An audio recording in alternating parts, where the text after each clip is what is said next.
নমস্কার নমস্কার নমস্কার। আমি তুষার ভট্টাচার্য। আমার ছোট্ট ইউটিউব চ্যানেল স্টেট স্পিক্সে আপনাদের স্বাগত।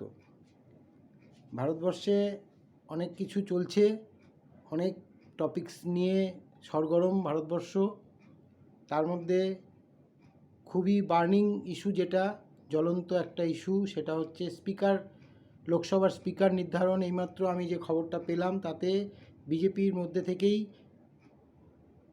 স্পিকার নির্বাচিত হবেন এবং বিজেপির যে সহকারী দলগুলি আছে তাদের মধ্যে থেকে সহ স্পিকার নির্বাচিত হবেন। এটা একটা খবর। এখানে ইন্ডি জোটের আবার একটু পিন্ডি চটকে গেল আর কি। যাই হোক, তো আমি এর আগের অনেকগুলি এপিসোডেই বলেছি যে মোদিজি যে সরকার তৈরি করেছেন, যেভাবে গঠন করতে চলেছেন বা করেছেন কিছুটা, তাতে কিন্তু এই সরকার পুরো 5 বছরই চলবে। যাই হোক, সেটা বাদ দিন। এটা আমি আজকে একদম অন্য প্রসঙ্গে চলে যাব। আমি কথায় বলে রাখি, আমি মোদিজির ভক্ত, কিন্তু অন্ধ ভক্ত নই। সুতরাং সমালোচনাও যেমন আমি করব, বিজেপির সমালোচনাও করব, টিএমসিরও সমালোচনা করব। এই নয় যে আমি কোনো দলেরই সমর্থক না, আমি সমর্থক, কিন্তু সমালোচনা যদি সঠিক থাকে তাহলে কিন্তু সব দলেরই ক্রিটিসাইজমটা কিন্তু কাজে দেয়। তারা বুঝতে পারে যে সাধারণ লোক এবং দলগুলির মধ্যে যে একটা মতের হয়, সেটা কিন্তু তারা বোঝায়। যদি বোঝার হয় তাহলে বুঝতে পারে, আর যদি বোঝার না হয় তাহলে তারা অন্যরকম রাজনৈতিক প্রতিহিংসার আশ্রয় নেয়। এবং আমরা অনেকেই দেখেছি, প্রচুর সাংবাদিকদের ক্ষেত্রে এরকম ঘটনা ঘটেছে। তো সুতরাং আমি এইটুকুই বলতে পারি যে আমি যেহেতু ভারতবর্ষের নাগরিক, তো আমার নিজস্ব কিছু অধিকার আছে, বলার যেমন অধিকার আছে, ক্রিটিসিজমেরও অধিকার আছে। তো সেই অর্থে আমি আপনাদের ক্ল্যারিফাই করে দিলাম ব্যাপারটা, যে ক্রিটিসাইজটাকে ক্রিটিসাইজের মতো নেবেন। আমি কোনো বর্ণ, ধর্ম, জাত পাত হিসাব করে বলি না। যা টপিকস থাকে, ইস্যু থাকে, সে তার উপরে একটা আলোচনা করি। এখন যে টপিকগুলির একটু ছুঁয়ে যাব, কিন্তু পরবর্তী যে টপিকগুলিতে আসবে সেগুলি কিন্তু খুব গুরুত্বপূর্ণ টপিক। যেমন এলন মাস্ক, সবাই নাম শুনে থাকবেন। তিনি বলেছেন যে ইভিএম মহারাষ্ট্রে হ্যাক করা হয়েছে। মুম্বাইয়ের কোনো একটা জায়গায়, কোনো একটা লোকসভা কেন্দ্রে ইভিএমটা হ্যাক হয়েছে। আমি এই নিয়ে যারা আমার দর্শক বন্ধু আছেন তাদেরকে আমি এই ইভিএম হ্যাক করা যায় কি না সেটা নিয়ে কিন্তু একটা এপিসোড আমি করেছিলাম, নিশ্চয়ই দেখে থাকবেন। সেখানে ক্লিয়ার করেছিলাম। তবুও বলে দিচ্ছি, ভারতবর্ষে যে ইভিএম ব্যবহার করা হয় তা হ্যাক করা, সে যতই আর্টিফিশিয়াল ইন্টেলিজেন্স দিয়ে হ্যাক করা, মোবাইল দিয়ে হ্যাক করা পসিবল না। ইভিএমের রিগিং করা পসিবল, ইভিএম চেঞ্জ করে দেওয়া, ইভিএমের ওই গ্রিন পেপার সিল ছিঁড়ে দিয়ে পুনরায় ভোট করা, এইসব করা সম্ভব। যেটা কাউন্টিংয়ে হয় বা ওই ইভিএম স্টোর রুমে হয়, স্ট্রং রুমে হয়, সেটা সম্ভব। কিন্তু ইভিএমকে হ্যাক করা সম্ভব নয়। হ্যাকটা আর রিগিংটার মধ্যে কিন্তু পার্থক্য আছে, এটা বুঝবেন। অনেকেই বলবে আরে হ্যাক করা রিগিং করা একই হলো, তা নয়। আর এই এলন মাস্কের কথা অনুযায়ী আমাদের দেশের একজন স্বনামধন্য রাজনীতিবিদ, যাকে আমরা সবাই পাপ্পু বলে, পাপ্পু এখন রাগা মানে রাহুল গান্ধী, তিনিও একটা করেছেন যে ভারতবর্ষের ইভিএমগুলি নাকি ব্ল্যাক বক্সে পরিণত হয়েছে। কিন্তু এই সব রাজনৈতিক নেতাদের হাতে যদি সরকারি দপ্তরগুলি যায়, শাসন ব্যবস্থা যায়, তাহলে কি হতে পারে? কারণ ইলন মাস্ক যে অ্যাঙ্গেলে কথাটা বলেছেন সেটাকে ভাবতে হবে। ইলন মাস্ককে আগামী কিছুদিনের মধ্যেই আমেরিকায় ভোট। আমেরিকায় যে ইভিএম মেশিনগুলি ব্যবহার করা হয় সেগুলি কিন্তু প্রচণ্ড আপডেটেড। তাতে আর্টিফিশিয়াল ইন্টেলিজেন্স অ্যাপ্লাই করা থাকে, তাতে ওয়াইফাই থাকে। আমাদেরগুলিতে কিন্তু সেটা থাকে না। ভাবতে হবে। এলন মাস্ক ওই আমেরিকার ইলেকশনের নিরিখে কথাগুলি বলেছেন যে ইভিএম হ্যাক করা যেতে পারে। মানে সেটা কোথায় যেতে পারে, ওইখানে যেতে পারে, আমেরিকাতে যেতে পারে। ইন্ডিয়ার কথা কিন্তু তিনি বলেননি। কিন্তু আমি একটু আগে বললাম যে মহারাষ্ট্রের একটা কেন্দ্রের ভোটের এগেনস্টে বলেছে, সেটা ভারতবর্ষের সাংবাদিক যারা মিডিয়া গ্রুপ আছেন, বিভিন্ন মিডিয়া গ্রুপ, তারা সেইটাকে বাড়িয়ে চাড়িয়ে কথাটা বলেছেন। সেই জন্য আমি সেখানে বললাম যে ইলন মাস্ক বলেছেন মহারাষ্ট্রের একটা কথা, কিন্তু তিনি ওই নিরিখে বলেননি, বলেছেন ইভিএম হ্যাক করা পসিবল। যাই হোক, পসিবল না, এটা আমেরিকান নিরিখে বলেছেন। আমাদের দেশের রাজনীতিবিদরা সেটাকে ভুল, এবং আমাদের ইলেকশন কমিশন থেকেও এটার একটা গতকাল একটা প্রেস বিজ্ঞপ্তি দিয়ে জানানো হয়েছে যে এসব সম্পূর্ণ ভুয়ো, এটা নিয়ে কেউ করবেন না। এটা গেল একটা পার্ট। এবার আমি আসি আজকের প্রধান পার্টে। আমি আমার বন্ধুর পাঠানো একটা মেসেজ পড়ছিলাম। সে আমাকে মেসেজটা পাঠিয়ে বলেছে যে এটা একটু পড়ে দেখ কী অবস্থা। তা আমি ভাবলাম যে এই মেসেজটা যখন আমি পড়তে আমি ভাবলাম যে এই মেসেজটা আমার যারা দর্শক বন্ধু আছেন, যারা সাবস্ক্রাইবার আছেন, বা আগামী দিনে যারা হবেন, তাদের জন্য এই মেসেজটা দেওয়াটা খুব জরুরি। এবং এই বিষয়টা কিন্তু সবারই জানা দরকার, এবং জানা দরকার শুধু এই নয়, জেনে উপযুক্ত কাজটাও করা দরকার। কি মেসেজটা হলো, একজন বিশিষ্ট সাংবাদিক, তার নাম দীপক চৌরাশিয়া, তার একটা প্রবন্ধে লিখছেন যে গত 3 বছরে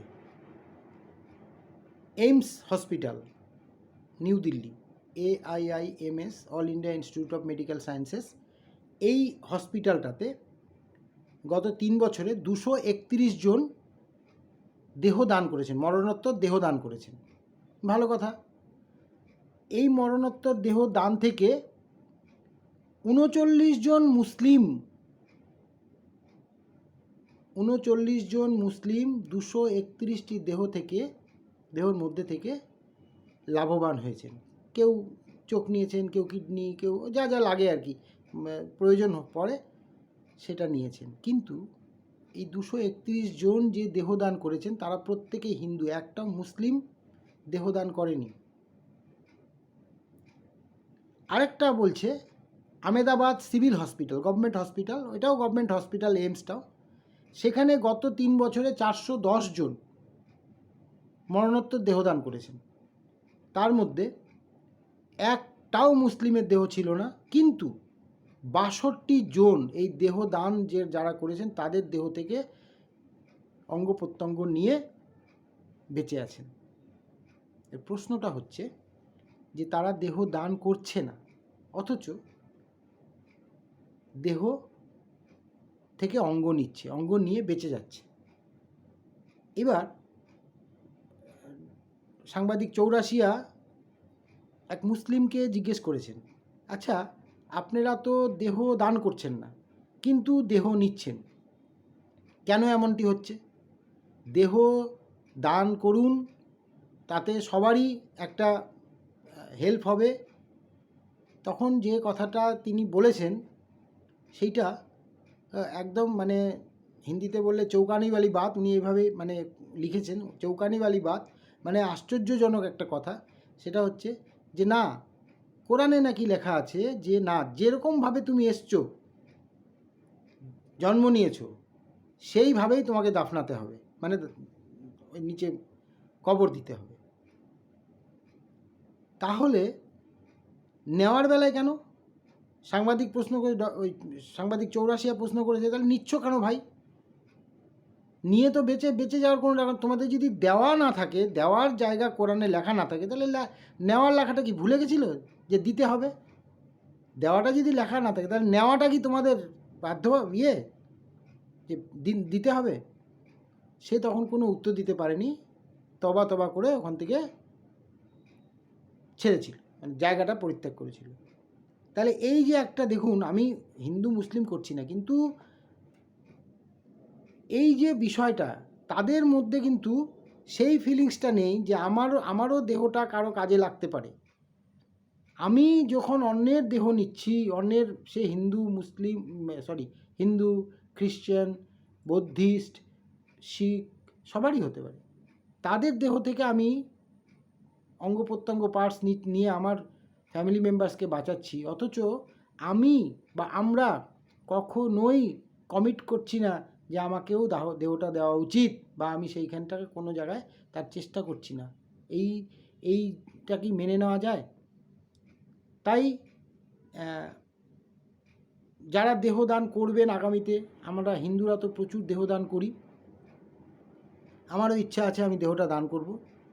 তো আমি এটাই বলবো যে ওই অঙ্গীকারপত্র থাকে, সেইখানে লিখতে হয়, তো সেইখানে লিখে দেবেন যে আমার দেহ মুসলিম বাদে সমস্ত জাতিকে দেওয়া যেতে পারে, শুধু মুসলিম বাদ। কারণ এরা এই দেহ নিয়ে সন্ত্রাসবাদী তৈরি করবে। ভালো মুসলিমও আছে, আমি বলছি না, কিন্তু এটা কি, তাদেরকে আসতে হবে, তারা আসুক এই প্রক্রিয়াতে, এই যে একটা জনচেতনা, এর মধ্যে আসতে হবে। তারা আসবে না, শুধু নিয়ে যাবে, তা তো চলতে পারে না। সুতরাং অঙ্গীকারপত্রে যে ওই লেখার সময় ওটা লিখতে হবে যে এই সংখ্যালঘু সম্প্রদায়টি বাদে, ওই সম্প্রদায়টি বাদ দিয়ে বাকি সবাইকে আমার দেহ দানে আমি প্রস্তুত, আমি ইচ্ছুক। তা না হলে এরা কোনো দিন এই প্রক্রিয়াতে সামিল হবে না। ওরা কোরআন, আরও কী বইটই আছে ওদের, ওই সব দিয়ে ওরা চালাবে, মন গড়া কাহিনী দিয়ে চালাবে। আসলে ওরা মৌলানা অমুক তমুক এই যে আছে, এদের দ্বারাই পরিচালিত হয়। ভোট প্রক্রিয়াতেও ওরা ওইভাবেই চলে।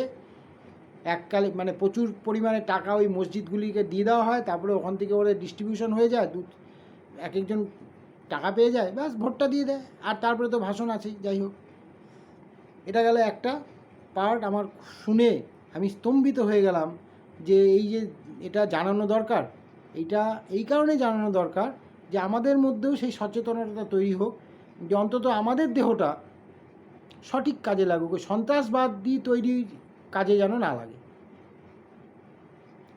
যাই হোক, এটা একটা পার্ট ছিল আমার সচেতনতা। আমি তাদেরকেও বলবো যে সচেতন হন এবং দেহদানে, মরণোত্তর দেহদানে এগিয়ে আসুন। এবার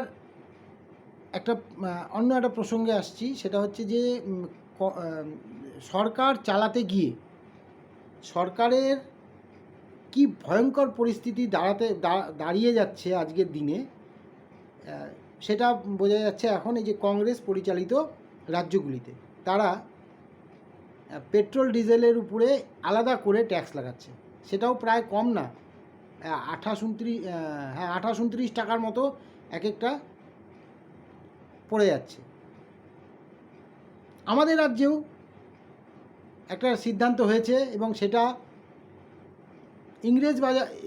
ইংরেজবাজার মালদার ইংরেজবাজার পৌরসভাতে চালু হতে চলেছে। জঞ্জাল কর, আবর্জনা কর, জঞ্জাল আবর্জনা কর।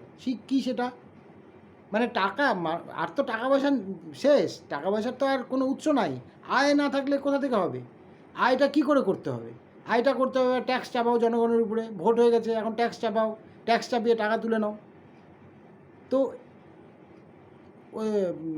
কৃষ্ণেন্দু নারায়ণ চৌধুরী, ওনার বক্তব্য অনুযায়ী যে বোর্ডে ঠিক হয়েছে, ওনাদের যে বোর্ড, মিউনিসিপ্যালিটি বোর্ড, পুরসভা বোর্ডে ঠিক হয়েছে যে প্রতি বাড়ি থেকে জঞ্জাল কর হিসাবে প্রতি মাসে 30 টাকা করে নেবে, প্রতিদিন 1 টাকা, 30 টাকা করে আপনার মাথার উপরে একটা চাপ বাড়াচ্ছে এই বর্তমান সরকার। ভালো করে ভেবে দেখবেন, 30টা টাকা মনে হচ্ছে প্রতিদিন 1 টাকা লিখেছে, প্রতিদিন 1 টাকা, 1 টাকা মানে মাসে 30 টাকা। এটা ভাবতে হবে। এবার আরও একটা করে, ওই আরও একটা আছে যে বাণিজ্যিক প্রতিষ্ঠান, তাদের মাসে 150 টাকা, হোটেল রেস্টুরেন্ট মাসে 750 টাকা। ওই যে একটা মনে পড়ে হীরক রাজার দেশের একটা মগজ ধোলাই মন্ত্র ছিল, ভরপেট নাও খাই, রাজ কর দেওয়া চাই। তুমি ভরপেট খেতে পারো আর না পারো, রাজকরটা দিতে হবে। ভরপেট নাও খাই, রাজকর দেওয়া চাই। তো এই হচ্ছে বাংলার বর্তমান পরিস্থিতি, যেটা আমি আপনাদের সামনে ব্রিফ করলাম। এটা চালু হয়ে যাবে হয়তো আস্তে আস্তে সব পৌরসভাতেই। আজকে উত্তরবঙ্গের মধ্যে প্রথম ওরা চালু করতে যাচ্ছে, ইংরেজবাজার পৌরসভা মালদাতে। আস্তে আস্তে আমাদেরও এখানে আসবে। তাহলে পুরসভা যদি আমরা এদিকে বাড়ির ট্যাক্স দেব, রাস্তাঘাট কিছু উন্নয়ন হয় না, আবর্জনা তৈরি করব, আসলে তা নয়। এত আবর্জনা আপনি নিজের ওয়ার্ডে দেখবেন, আবর্জনা পরিষ্কার করার জন্য বা করার জন্য রাষ্ট্রই যোগ্য কত ছেলেপেলেকে নিযুক্ত করে দিয়েছে। ক্যাডার পোষা, আমাদের টাকায় ক্যাডার পোষা, ব্যাপারটা এই, আর কিছুই না। আমাদের টাকায় ক্যাডার পোষা পারছে না। চারিদিক থেকে আয়ের উৎস বন্ধ হয়ে গেছে, বন্ধ হয়ে যাচ্ছে ধীরে ধীরে। এত বেনিয়ম, এত ইয়েতে চলছে। পুরসভাগুলির মধ্যেও এখন এই যে নিয়োগ দুর্নীতি, তারও একটা প্রভাব পড়তে পারে আগামী দিনে। এইসব নিয়ে এরা জেরবার, মানে যেমন আমাদের সরকার রাজ্যের, তেমনি কংগ্রেস শাসিত রাজ্যগুলির সরকারেরও অবস্থা খারাপ। মানে অর্থনৈতিক জোগান নেই। তার উপরে আবার 8,500 টাকা করে কংগ্রেস উত্তরপ্রদেশে মহিলাদেরকে মাসিক হিসাবে, মাসিক ওই কি ভাণ্ডার বা কোনো একটা যোজনা হিসাবে চালু করতে চেয়েছিল। এখন তো বিপদে পড়ে গেছে। এখন ওইখানে ওই গিয়ে মহিলারা গিয়ে এখন টাকা দাও বলেছো, টাকা দাও, এই একটা ভীষণ বিপদে পড়ে গেছে কংগ্রেস। ছেড়ে দেওয়া কেঁদে বাঁচি অবস্থা। তো এটা গেল আরেকটা পার্ট। এবার আমি আরেকটা ছোট্ট কথা আমার এই প্রতিবেদন থেকেই বলছি। সেটা হচ্ছে যে ভোট পরবর্তী সন্ত্রাস কিন্তু থেমে যায়নি। ভোট পরবর্তী সন্ত্রাস কিন্তু চলছেই, এবং মহিলাদেরকেও সেখানে ছাড়া হচ্ছে না। কিন্তু এই সন্ত্রাসটার কি খুব জরুরি করতেই হবে? এবং আমার প্রশ্ন হচ্ছে যে উপর তলায় যারা বসে আছেন তারা কেন নিচু তলার কর্মীদের, যারা বলে আমরা সৈনিক, আমরা শাসক দলের সৈনিক, তাদেরকে কেন সৈনিকদেরকে কেন কন্ট্রোল করতে পারছেন না? সমস্যাটা কোন জায়গা থেকে? নাকি ওই উপর মহলের অঙ্গুলি হিলনে এই জিনিসগুলি চলছে? এভাবে সন্ত্রাস করে আদৌ কি লাভ করা যায়? আমরা নিজেরা লড়ছি, এর থেকে কি আমরা বেরিয়ে আসতে পারি না? বিজেপি ফ্যাক্ট ফাইন্ডিং টিম পাঠিয়েছে, আগেও পাঠিয়েছিল। এসব টিম দিয়ে কিছু হয় না, কোনো কাজ হয় না। এরা হাস্যস্কর করে ফেলা হচ্ছে। কেননা যদি তাই হতো তাহলে আগে যেসব ফ্যাক্ট ফাইন্ডিং টিম এসছিল, ন্যাশনাল হিউম্যান রাইটস কমিশন, জাতীয় মহিলা কমিশন, কোথায় রেজাল্ট? হ্যাঁ, এবার যেটা হয়েছে, মৃত্যুর সংখ্যাটা কম আছে। হাতে গোনা 2-3 জন মনে হয় মারা গেছেন, যতটুকু খবর। জানি না ভেতরে আরও কত কিছু হচ্ছে কিনা। কিন্তু আমি এর আগেও বলেছিলাম যে কোনো জায়গায়, আমি 100টা নাম বলেছিলাম, যে এই মহানগরগুলি বাদ দিয়ে আরও 100টা নাম বলতে পারি যেখানে কোনো এই ভোটের পরে দাঙ্গা হয়নি, মারপিট হয়নি, মানুষ মরেনি। কিন্তু বাংলাতেই প্রতিবার এই জিনিসটা হচ্ছে। এটার থেকে কি আমরা বেরিয়ে আসতে পারি না? শাসক দলকে স্বনির্বন্ধ অনুরোধ যে আপনারা দেখুন, উপরের মহল থেকে আপনারা যদি নিচুর মহলে চাপ সৃষ্টি করতে পারেন, আপনাদের সৈনিকদেরকে যদি ঠিকঠাক ইনস্ট্রাকশন দিতে পারেন, হয়তো বাংলা এই যে কলঙ্ক তার থেকে বেঁচে যাবে। আর যদি না পারেন তাহলে বুঝবো যে আপনাদের মদতেই এই সন্ত্রাসগুলি চলে, এবং আমরা আগামীতে আপনাদের বিষয়েও ভাবব। আজ এই পর্যন্তই। সবাই ভালো থাকবেন, সুস্থ থাকবেন। ভালো লাগলে লাইক শেয়ার কমেন্ট সাবস্ক্রাইব করবেন, ভালো না লাগলে ডিসলাইক করবেন।